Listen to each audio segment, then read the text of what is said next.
마태복음 13장 31절 32절의 말씀 우리 한 목소리로 합독하겠습니다. 시작. 또 비유를 들어 이르시되 천국은 마치 사람이 자기 밭에 갖다 심은 겨자씨 하나를 같으니 이는 모든 씨보다 작은 것이로되 풀보다 커서 나무가 되매 공중의 새들이 와서 그 가지에 깃들이느니라. 한 번만 더 읽어볼까요? 네, 말씀이 중요하니까요. 시작. 또 비유를 들어 이르시되 천국은 마치 사람이 자기 밭에 갖다 심은 겨자씨 하나를 같으니 이는 모든 씨보다 작은 것이로되 자란 후에는 풀보다 커서 나무가 되매 공중의 새들이 와서 그 가지에 깃들이느니라. 아멘. 자, 우리 오른손을 불끈 쥐고 한번 선포하고 말씀 받읍시다. 네, 잘 됩니다. 잘 되고 있습니다. 잘 될 일만 남았습니다. 안 되는 것이 기적입니다. 할렐루야. 한 번 더 합시다. 시작. 한 번 더, 한 사람 더 하나님 의지하고 1시간 이상 기도하자. 할렐루야. 예, 기도함으로 승리하시기를 주님의 이름으로 축원합니다. 저는 제 스승님이 하신 말씀 가운데 절대로 평생 잊지 못할 것이 있어요. 그게 뭔가 하면 우리가 이 마태복음 13장의 비유를 통해서 살펴봤듯이 여러분들은 다 아니고요, 만약에 성도들이 1000명 모였다, 10,000명 모였다, 성도들이 다 주일 날 예배 때 다 오지 않습니까? 그러면 아무리 담임 목사는 부인하고 싶어도 많은 사람들이, 또 많은 학자들이 통계를 내보니까, 또 교회 성장학자들이 이야기하는 것은 대충 4분의 1로 어떤 사람은 길가밭, 어떤 사람은 돌짝밭, 어떤 사람은 또 가시떨기밭, 어떤 사람은 또 옥토, 이렇게 구분될 수밖에 없다는 거예요. 그러면 여러분, 우리가 옥토라고 할 때는 그냥 등급을 매긴다면 A 등급이라고 할 수 있겠죠, 그죠? 또 어떤 사람은 B가 있을 거예요. 또 어떤 사람은 C가 있을 겁니다. 그런데 이 목회를 1년, 2년 할 때는 괜찮은데 이제 10년이 더 지나가면 자꾸 이제 목사 마음 가운데도 이렇게 자꾸 이제 가시나 아니면 뭐 아픔, 또 상처, 쓴뿌리 이런 것들이 있어가지고 자꾸 성도들을 바라볼 때 A를 바라보는 것이 아니라 C는 누군가 하면 굉장히 고약하고 또 전혀 협조하지 않는 그런 분들이거든요. 그런 분들이 설교할 때마다 눈에 자꾸 들어와서 자꾸 C를 향해서 제발 좀 정신 차려라, 깨워야 된다, 잘못하면 큰일 난다, 그러면서 부정적인 이야기를 계속 하게 된다는 말이죠. 그러면 어떤 일이 조금 있으면 발생해 버리냐. 오늘 겨자씨 비유하고도 다 관련되어 있으니까 말씀드리는데, 시간이 좀 지나면, 이 시간이라는 게 무섭지 않겠습니까? 한 번은 아무것도 아니지만 그게 축적되면 무서운 거거든요. 그런데 시간이 좀 지나면 이게 웬일입니까? 처음에는 참 분위기가 좋고 그 교회가 괜찮은 교회였는데 자꾸 담임 목사 설교 메시지 가운데서 독이 나오고 부정적인 이야기가 나오고 자꾸 책망하고 마음이 불편한 그런 투로 설교를 하게 되면 A는 B 되고 B는 C가 된다는 거예요. 그래서 교회가 전반적으로 어두운 교회가 되어버린다는 거죠. 그런데 지혜로운 사람, 은혜 충만 받은 사람은요, 항상 자기가 새롭고 은혜가 충만하니까 늘 A만 바라보고 설교를 한다는 거죠. 그러면 시간이 지나면 어떤 일이 발생하는가 하면 C가 B 되고 B가 A가 되는 거예요. 그럼 그래서 제가 요즘에는 패드로 설교를 하니까 제가 잘 못합니다만은, 제가 아직까지 주일 설교는 그냥 종이를 이렇게 프린트해서 오거든요. 항상 저는 주일 낮 설교 온 거 제일 위에 큰 네임펜으로 가장 존귀한 분들에게 이렇게 제가 적어합니다. 여러분 한 분 한 분을 보면서 설교할 때 어떤 마음으로 가장 존귀한 분들이라 생각하고 설교를 하면, 실제로 그렇고, 여러분들 세상에서 얼마나 힘드세요? 그렇지만 주일날 이렇게 나와서 예배드리고 또 헌신하고 충성하고 봉사하는 그 모습을 보면서 여러분 저보다 훨씬 더 나은 분들입니다. 그런 마음으로 존귀한 분들에게 설교를 하면, 또 어떤 분들 가운데서는 거기에 해당되지 않은 사람도 있지 않겠어요, 그죠? 자기는 엉망이고 삶이 엉망진창이다, 이번 한 주간 죄송합니다, 개떡같이 살았다, 이런 분도 있을 수 있겠잖아요. 그런데 자꾸 목사님이 존귀한 사람이라 그러고 또 가장 존귀한 분 옆에서 예배드리는 영광이라 그러고 막 그러거든요. 그러면 그 사람이 실제로 삶은 그렇게 못할지라고 할지라도 존귀한 자답게 흉내라도 낸다는 거예요. 그러니까 전반적으로 분위기가 좋아지는 거죠. 할렐루야. 여러분, 우리 교회에서 자주 예배분들하고 인사할 때 어떻게 인사합니까? 가장 존귀한 분 옆에서 예배드리게 되니 영광입니다. 그러죠? 그게 다 배운 대로 하는 거예요. 배운 대로. 그런데 여러분, 만약에 제가 아무리 이것이 철학적으로도 맞고 심리학적으로도 맞고 과학적으로도 증명됐다고 할지라도 중요한 것은 그것이 성경에 없는 말을 하면 이것은 인본주의자고 사건이죠. 그렇죠? 그런데 여러분, 저는 지난주 금요일 날 무슨 설교를 했는가 하면 진주 비유, 보화 비유를 했습니다. 그런데 여러분, 그 진주 비유의 키포인트는 뭔가 하면 진주 사는 장사가 값진 진주를 보고 자기 모든 것을 다 팔아 그 진주를 샀다. 이게 간단한 그런 내용 아닙니까? 그죠? 저는 예전에는 진주 비유를 보고 전혀 은혜를 못 받았어요. 왜냐하면 진주 장사인데 값진 진주를 보고 모든 것을 다 팔아 살 가치가 있기 때문에 그거 샀다. 이게 뭐야? 애들 말로 이게 뭐지? 그거 너무 평범한 거예요.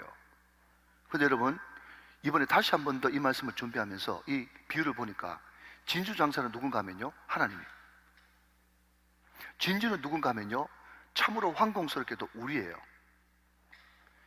그런데 진주 장사 되시는 하나님, 진주 장사 되시는 예수 그리스도께서 우리를 볼 때 뭐로 보시는가 하면요, 값진 진주로 본다는 거예요. 너무 엄청난 소리를 하니까 나는 아닌데 하면서 딱 위축이 돼가지고 아멘을 못하네. 여러분, 성경 말씀을 믿으셔야 됩니다. 그러니까 예를 들어서 가장 존귀한 분 하면서 대접 잘해드리고 긍정적인 말을 하고 그렇게 하면 교회가 부흥되고 교회가 밝아진다. 이것이 만약에 심리학이고 철학이라 그러면요, 인본주의자라니까요, 제가. 근데 성경에, 그러니까 한마디를 해도 이게 성경에 근거가 있는 말인가, 그 말에 책임져야 되는 거거든요. 그러니까 여러분, 오늘 비유의 말씀이 참 안타까운 것은 뭔가 하면 예수님이 말씀하셨던 산상수훈이나 아니면 사도 바울이 이야기했던 그 로마서의 피 묻은 복음이나 이런 이야기를 하면 사람들이 아, 예수님의 말씀이구나, 사도 바울의 피 묻은 로마서 말씀이구나 하면서 긴박성을 가지고 말씀을 받는데, 이 비유의 말씀은요 어떤 식으로 듣는가 하면 옛날 옛적에 할아버지가 군밤 구워놓고 애들 모아놓고 말이죠, 얘들아 여기 앉아봐, 할아버지가 재미있는 이야기 해줄게 하면서 마치 동화책 이야기 해주는 것처럼 그렇게 비유를 받아들인다는 거죠.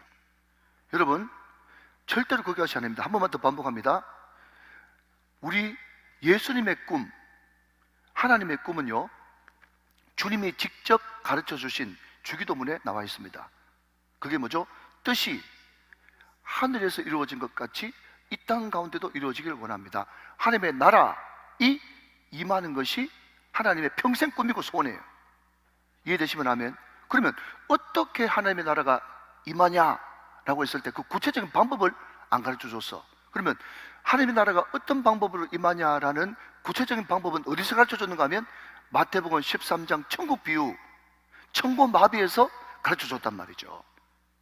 그러니까 여러분, 이 비유라고 하는 이 말씀이, 여러분 오늘 보면 31절 말씀에 또 비유를 들어 해서 이 비유라고 하는 단어가 나오는데, 이 비유가 헬라어로 파라블로스예요.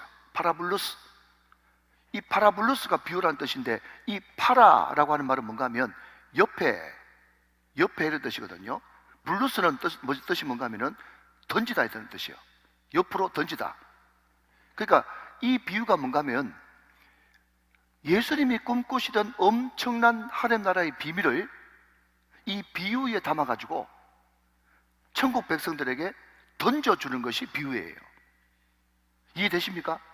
그러니까 이 천국 비유, 이 비유 하나하나가 말이죠, 너무너무 소중한 뜻을 거기에 품고 있기 때문에 이것은 어떤 말씀보다도 긴박성을 가지고 들어야 된다 하는 것을 말씀하고 있는 것입니다. 여러분, 제가 지난 금요일 날 마태복음 13장에는 7가지 비유가 있다 그랬습니다. 씨 뿌리는 비유, 가라지 비유, 오늘 겨자씨 비유, 누룩 비유, 보화 비유, 진주 비유, 그리고 그물 비유, 7가지가 있어요. 근데 이 7가지를 아는 것도 대견하지만, 탁월하시지만, 다 이것은 둘씩 세트를 이룬다고 말씀을 드렸습니다. 어떤 비유가? 씨 뿌리는 비유와 가라지 비유 한 세트. 두 번째는 겨자씨 비유하고 누룩 비유 한 세트. 세 번째는 보물 비유하고 진주 비유 한 세트. 마지막 7번째 그물 비유는 교회에 대한 비유입니다. 오늘과 내일은 겨자씨와 누룩 비유에 대해서 한 세트를 우리가 살펴볼 텐데요. 다시 여러분 좀 전으로 돌아가면, 여러분 진주 장사는 예수님이시고 우리는 진주입니다. 꼭 믿으시기 바랍니다. 우리는 진주예요. 왜 우리가 진주라는 것을 꼭 믿어야 되는가 하면, 사람은요 취급하는 대로 되거든요. 우리 그런 이야기 들어봤지 않습니까?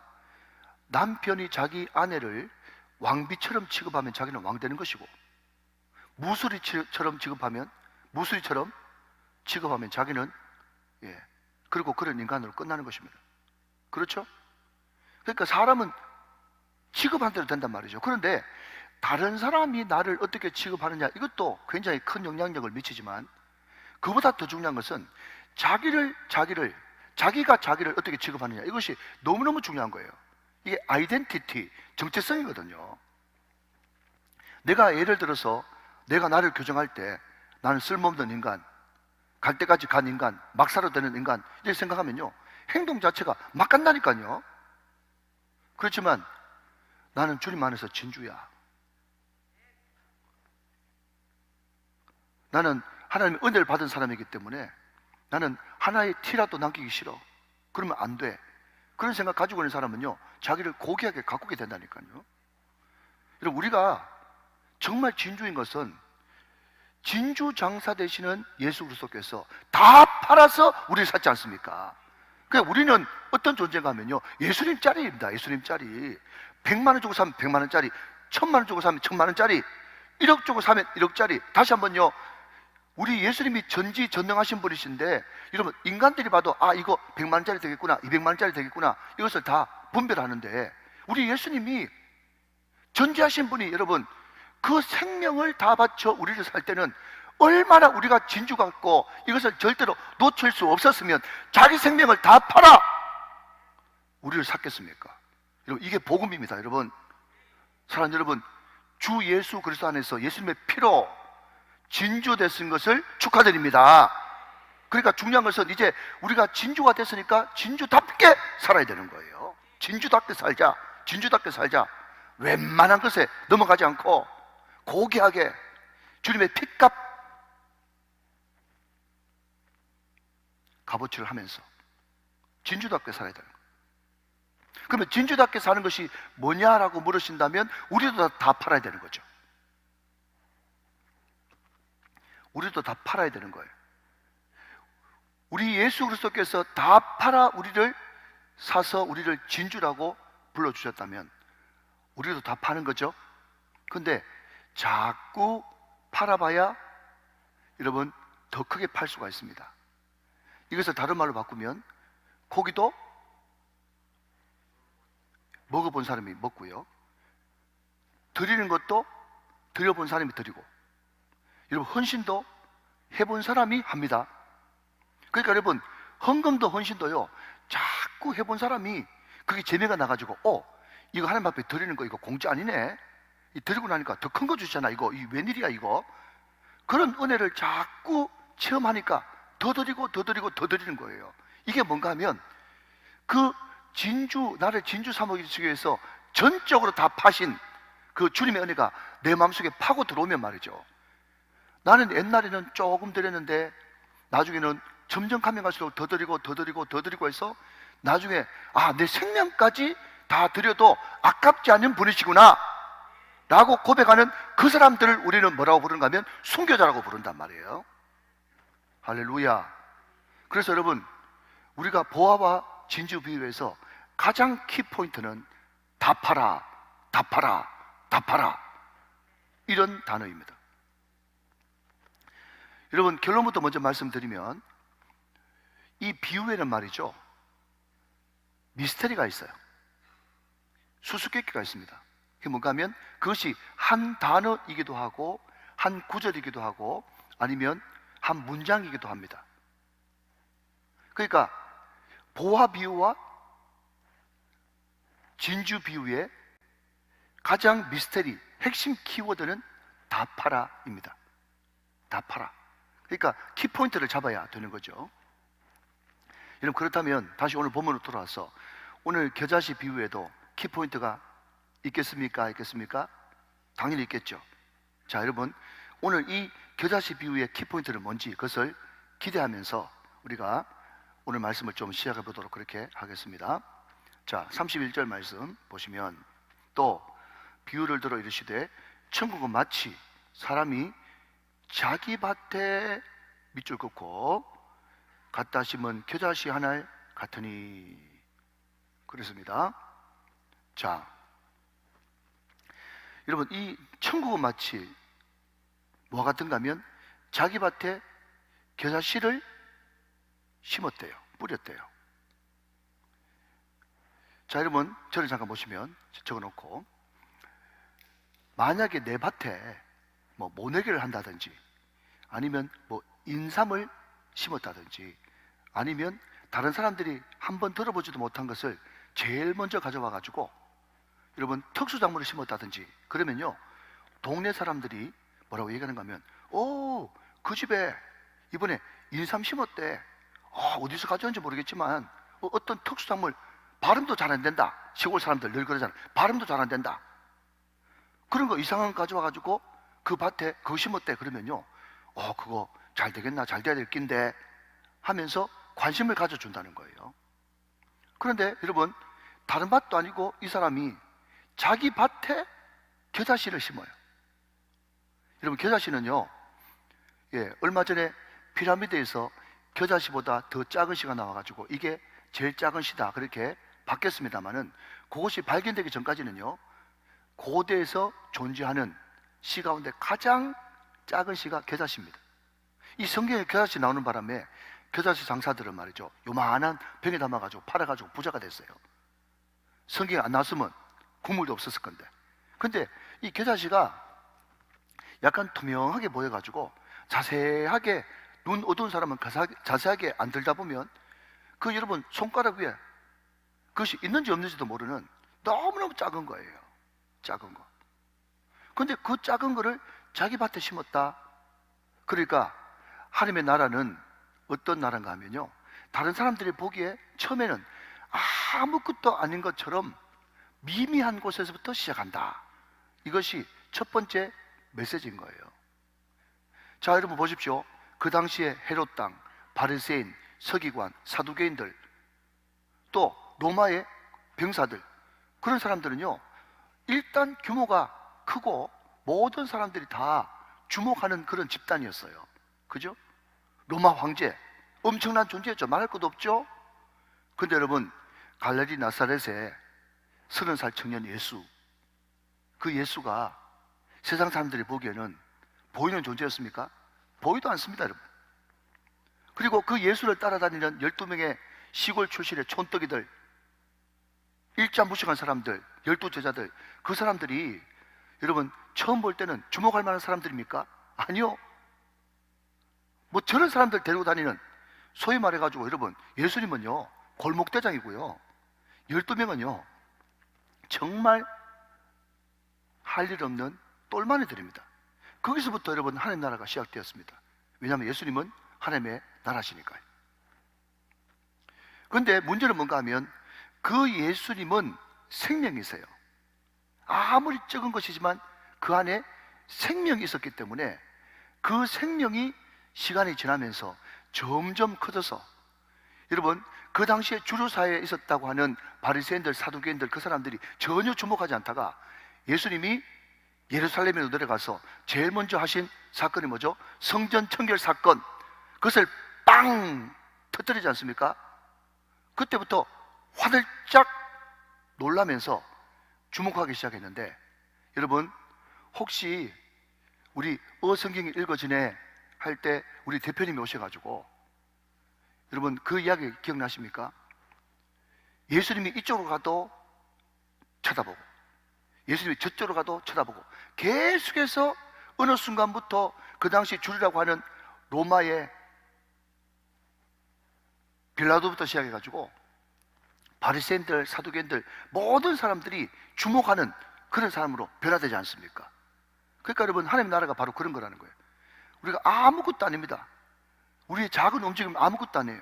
우리가 드려지는 이 새벽 또 가을 여행, 이것이 아무것도 아닐 수 있어요. 그러나 그럼에도 불구하고 늘 주님 앞에 생명력을 가지고 주님 앞에 나와서 정말 변화되기를 원하고 변화를 갈망하고 몸부림치면서 여러분들이 꾸준하게 여기에 시간을 투자하고 몸부림칠 때 여러분, 어느 순간 우리 교회는 움직이는 교회가 되어지고 생명 있는 교회가 되어지고, 여러분 한 사람 한 사람은 나중에 여러분 잘 나가는 친구들이 그들도 보지 않다가도 어느 순간 왜 저렇게 많이 커있지 하면서 깜짝 놀랄 만한 일이 일어난다는 것을 믿으시기 바랍니다.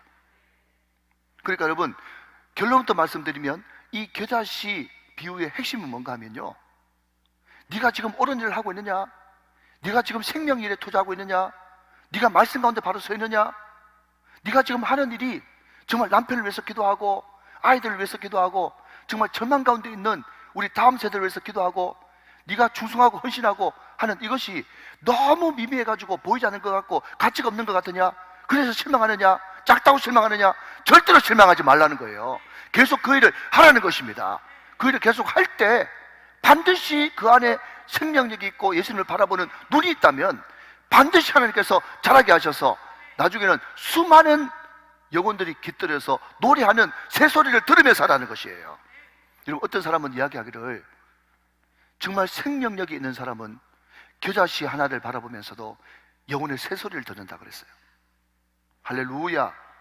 사랑하는 여러분, 이것은 저한테 하는 말씀입니다. 여러분, 목회를 하면서 여러분 10년이 지나가고 20년이 지나가고 하면요, 계속해서 여러 가지 매너리즘이 올 수도 있겠죠. 회의도 올 수 있겠죠. 지칠 수도 있겠죠. 피곤할 수도 있겠죠. 그때 그럼에도 불구하고 여러분 새벽에 다시 벌떡 일어나 말씀을 준비하는 그 열정이 어디서부터 나오는가 하면, 대충 여러분 10년 20년 목회한 분들이 설교 10분 20분 하는 거 때우듯이 할 수 있지도 않겠습니까? 그러면 절대로 안 된다는 거예요. 내가 힘들고 어렵지만 그래도 이 설교 5분 설교를 하든 10분 설교를 하든 이 설교 가운데 생명을 집어넣고 정성을 집어넣고 주님에 대한 기대감을 집어넣고 그래서 설교 준비를 해야 된다. 이렇게 준비하나 저렇게 준비하나, 죄송합니다 여러분, 말빨이 좋은 사람들은요 얼마든지 한 시간 때울 수 있어요. 그러나 하나님은 중심을 보시는 분이잖아요. 그래서 정말 이 영혼들에게 생명의 말씀, 준비된 말씀, 정성이 들어가 있는 말씀, 내 살과 피가 들어가 있는, 녹아 있는 말씀을 전해야지, 내가 이 말씀을 전했기 때문에 이렇게 살아야 되지 라고 하는 그런 것들이 바깥으로 볼 때는 전혀 표시나지 않을 수 있으나 하나님은 그 마음 중심을 알기 때문에 네 속에 네 말씀 가운데 이 준비하는 가운데 생명이 있구나, 생명이 있으면 반드시 자라나는 역사가 일어나게 되는 것이죠. 사랑하신 여러분, 하나님은 다 알고 계시고 하나님은 다 보고 계십니다. 여러분, 결단코 코람데오의 정신을 잊지 말고 사람들이 인정해주든 인정하지 않든 오해하든 이해하든 상관하지 마시고 여러분 무수의 뿔처럼 묵묵히 걸어가야 되는 겁니다. 주님 바라보고 다른 사람이 뭐라고 할지라도 나는 내 나름대로 주님 앞에서 최선을 다한다.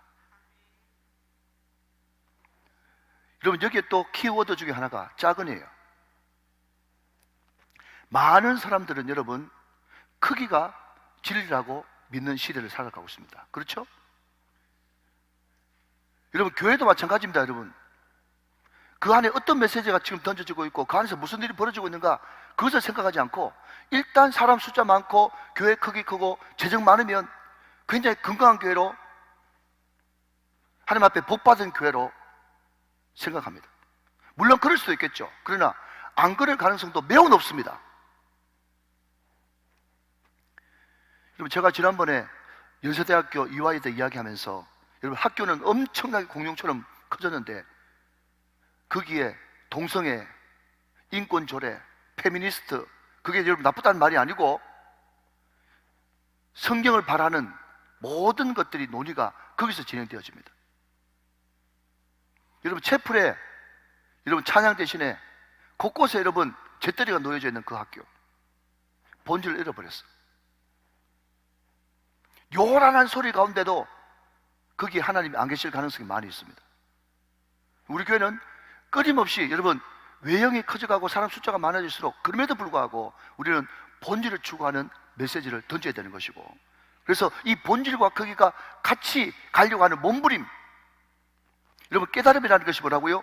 나와 말씀이 일치될 때, 스파크가 날 때 그때 깨달음이 있다고 이야기했는데, 사실 여러분 우리 교회는 계속해서 크기, 숫자에 유혹되거나 현혹되지 말고 날마다 크기에 집중하는 것이 아니라 그 안에 들어있는 생명력에 집중하면서 우리는 본질을 추구하면서 가야 되는 것이죠.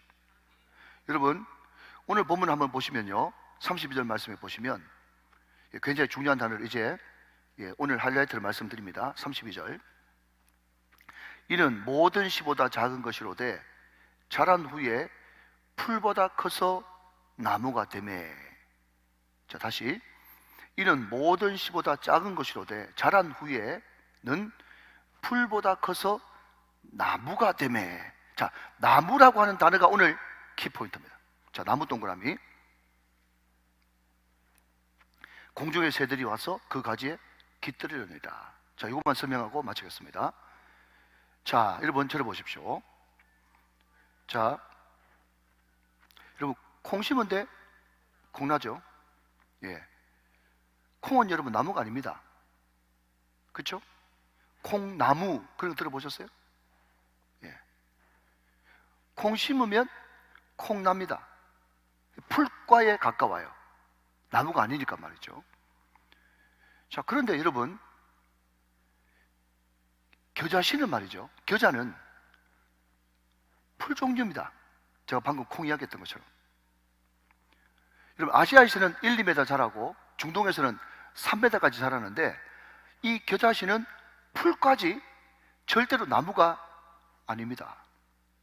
그래서 여러분 우리가 지난번 부흥회 때 여러분 들었듯이 이 겨자씨도 자라면 말이죠, 트리라는 단어를 쓰지 않고 부시라는 단어를 쓴다고 우리가 부흥회 때 들었습니다. 그럼 이것은요 그냥 웅컹기 내지는 잡풀이에요, 잡풀. 그런데 여러분 의도적으로 예수님은 그 겨자씨를요 풀 까고 부시라는 단어를 써야 되는데 나무란 단어를 쓴다는 거예요. 이게 잘 포인트입니다. 잘 들어보십시오. 무슨 말인가 하면요, 여러분 우리 인간 세상 자연계에서는요 콩 심으면 콩 난다니까요. 풀 심으면 풀 나요. 더 우거졌느냐 덜 우거졌느냐 그밖에 없지 풀은 풀로 끝난다니까요. 그런데 하나님 나라 지금 이야기하고 있지 않습니까? 천국 이야기를 하고 있지 않습니까? 천국에는 어떤 역사가 벌어지는가 하면 풀 심어도 하나님이 함께 하시고 하나님이 역사하시고 하나님께서 도와주시면 나무처럼 될 수 있다라는 것이 이 비유 메시지의 핵심 키워드가 되는 것입니다. 할렐루야. 여러분 그래서 하나님 나라는 오늘 이 겨자씨 비유의 핵심 포인트는 하나님의 나라는 어떻게 시작되고 어떻게 해요?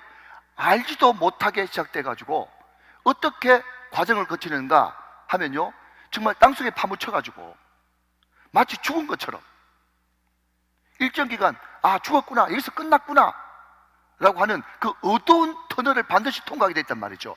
마치 다윗이 12번도 더 죽을 고비를 넘기고 마치 요셉이 13년 동안 완전 인생 바닥치면서 숨은 자로 지냈던 것처럼 그런 과정을 반드시 하나님의 나라는, 하나님의 사람들은 겪게 돼 있단 말이죠. 여러분 그래서 여러분 다윗과 솔로몬의 차이가 뭡니까? 다윗은 뺑뺑이를 돌았고 솔로몬은 자기 아버지 잘 만나가지고 뺑뺑이 도는 기간이 없었거든요. 솔로몬 여러분 나중에 인간 되겠습니까? 그러니까 반드시 그 어두운 터널의 과정을 거쳐야 되는 거죠. 괴테가 이야기했던 것처럼 눈물에 뭐를 잘 안 들리세요? 괴테 아시죠? 괴테. 독일의 대문호 괴테.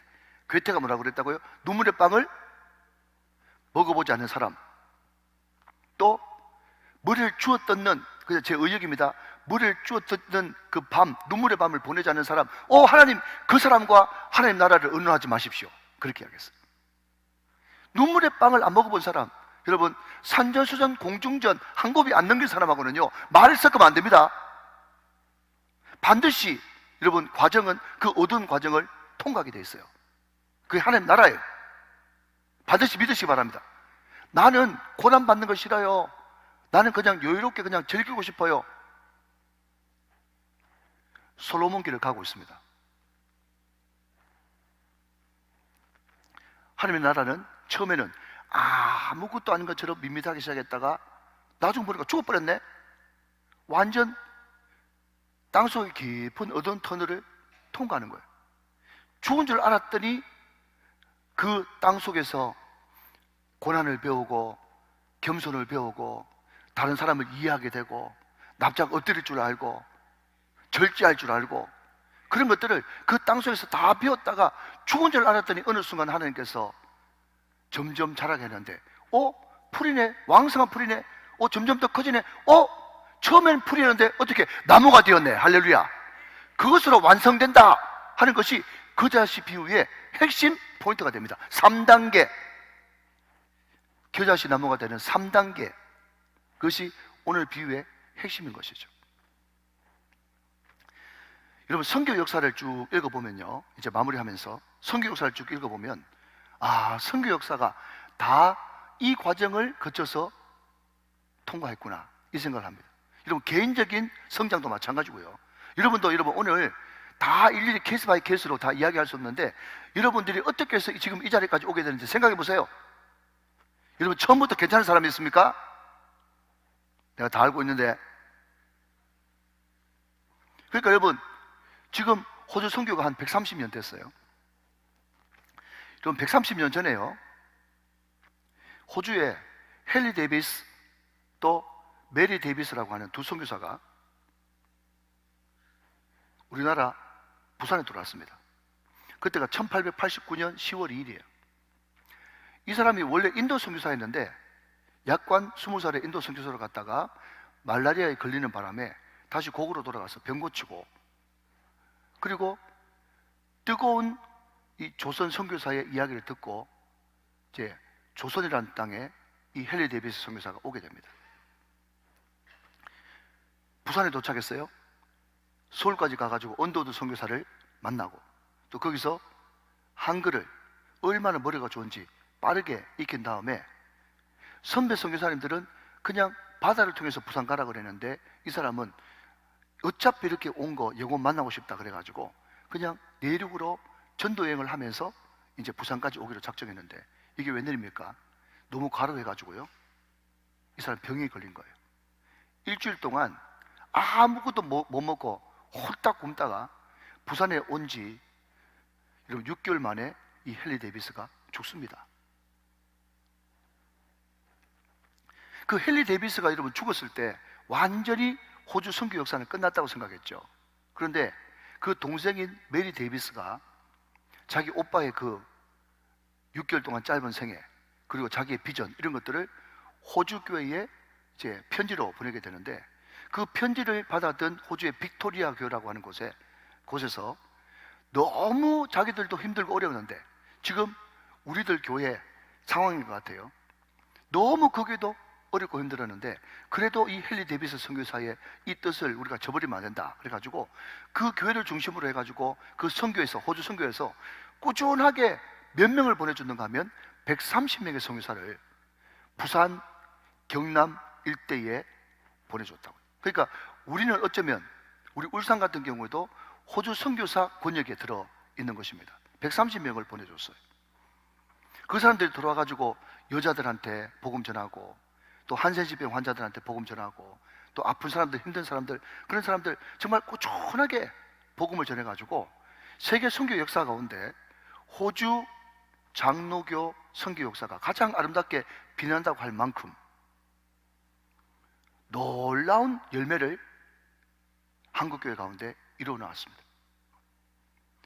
여러분, 우리 교회는 디테스를 하는 교회이기 때문에 선교에 대해서 강의를 많이 듣습니다. 저도 선교에 대한 것에 관심이 많기 때문에 선교 역사를 읽어보면요, 유독히 우리 한국교회는 외국 선교사들이 들어오는데 그 사람들이 무엇을 전공했던지 간에 그 대학에서 수석 졸업 안 하면 한국 선교사를 못 옵니다. 그 정도로 최고의 선교사들이 한국에 들어와서 어떤 사람은 6개월, 어떤 사람은 몇 년 안에 수많은 순교의 피를 뿌리고 아이들이 여기서 풍토병으로 죽고 수많은 여러분 순교 역사가 이 땅에 묻혀서 이 한국교회가 이렇게 아름답게 성장한 것입니다. 우리 한국교회는요, 그 선교 역사를 안다면 절대로 여러분 우리가 이렇게 정신 놓고 그냥 우리만 좋네, 우리만 부흥됐네 이렇게 이야기할 그런 한국교회가 아닌 것입니다. 사랑하신 여러분, 여러분 결론은 무엇입니까? 선교 역사의 그 헨리 데이비스라고 한 사람이 32살 때 순교의 피를 뿌렸어요. 6개월 동안 사귀었으니까 얼마나 미미합니까? 너무 미미한 것으로 시작해가지고 또 6개월 만에 죽어버렸네. 완전 땅속에 묻힌 거예요. 선교 역사가 끝난 줄 알았죠. 그렇지만 그 안에 생명력이 있었기 때문에 하나님께서는 그 생명을 키워주셔가지고 무려 130명이라고 하는 엄청난 선교사를 보내주심으로 말미암아서 한국교회라고 하는 이 아름다운 나무가 서 있지 않습니까?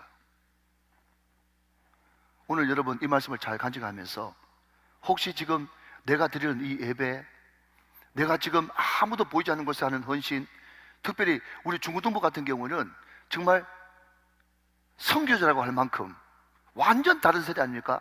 거기서 여러분 노력하는 그 땀과 눈물 아무것도 아닌 것 같아도 그 안에 생명의 말씀이 있고 생명의 눈물이 있다면 반드시 우리의 복음을 듣는 그 사람을 통해서 그 아이들이 자라나서 우리 교회가 자라나서 공중의 새들이 깃들고 모든 사람들에게 힘을 줄 수 있는 강력한 나무가 될 줄로 믿습니다. 오늘 이 비전이, 이 예수님의 꿈과 비전이 여러분 저의 꿈과 비전이 되시기를 주 예수 그리스도의 이름으로 축원합니다. 축복합니다.